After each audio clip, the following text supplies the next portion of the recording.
Jonathan, you've got quite the story to tell, a story unfortunately similar to a few other folks. But yeah, tell us about why you chose to be part of this book and what your life has brought you here. Yeah. Well, first of all, thank you to you and Tom for making this happen and for all of your work.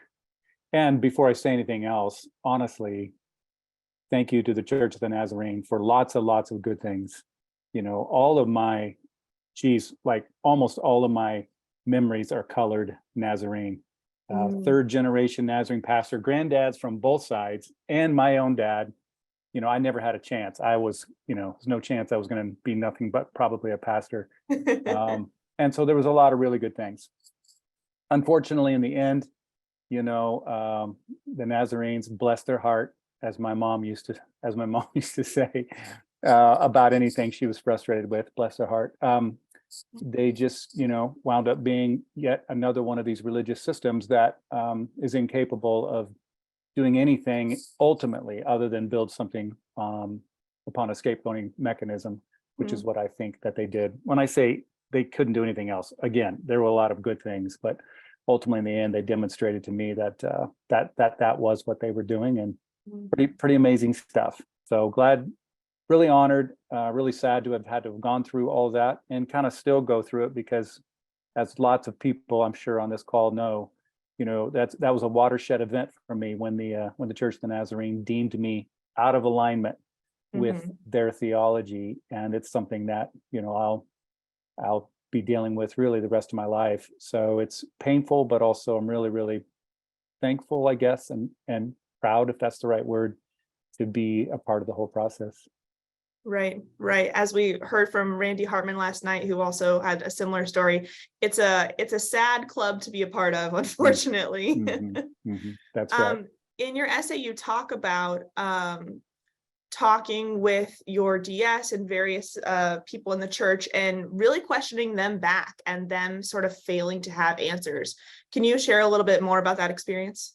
Oh man, yeah, I could share a lot about that experience. That the whole process for me lasted about 4 to 6 months, and it really was me trying to just patiently ask questions back to them. When I first got a hold of my DS and said, look, I don't have new answers, I just like to create space in a little more redeeming posture towards LGBTQ human beings. I got an email back within minutes, and then we got together for breakfast the next morning. That never happens with the powers that be unless something is challenging. And so the very first thing he asked me is, are you in or are you out? And I said, time out.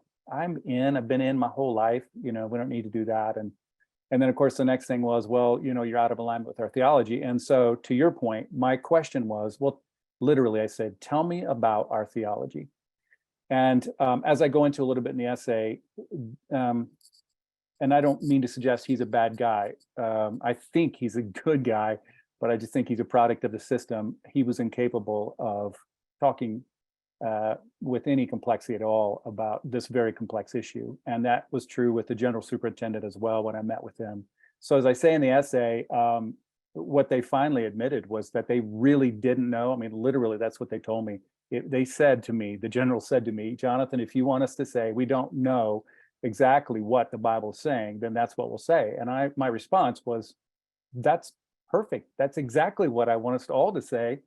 And then I leaned back and I was silent, and it was a very awkward moment. And then again, the next thing was, you're out of alignment with our theology.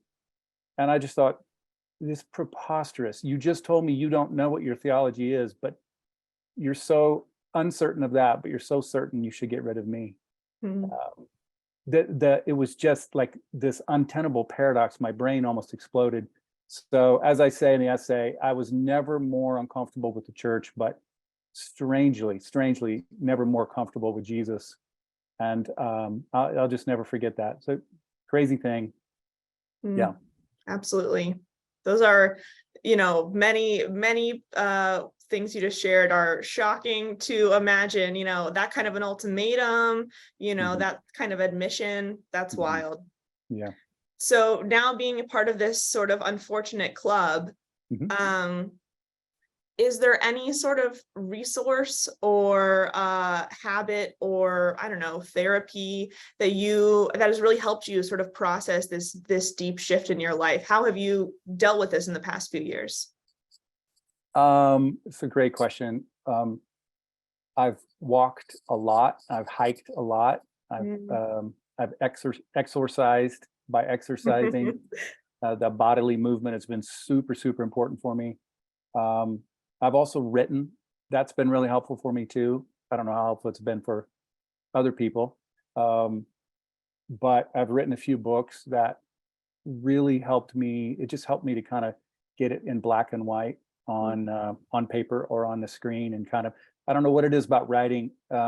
It's a kind of existential, like, game of Tetris. I move these words around in these sentences, and there's something really helpful about all that. So I would say, yeah, getting out and just movement and writing for me has been extremely, extremely helpful. Wow. Yeah. Speaking of your books, I mean, since your exit, have you come to any theological conclusions based on this experience? Yeah. Yeah. I mean, it's just been one long journey, and one thing that led to another, and in the middle of this is really when I got to know Tom pretty well, who then invited me to be a part of his doctoral programs at Northwind Seminary.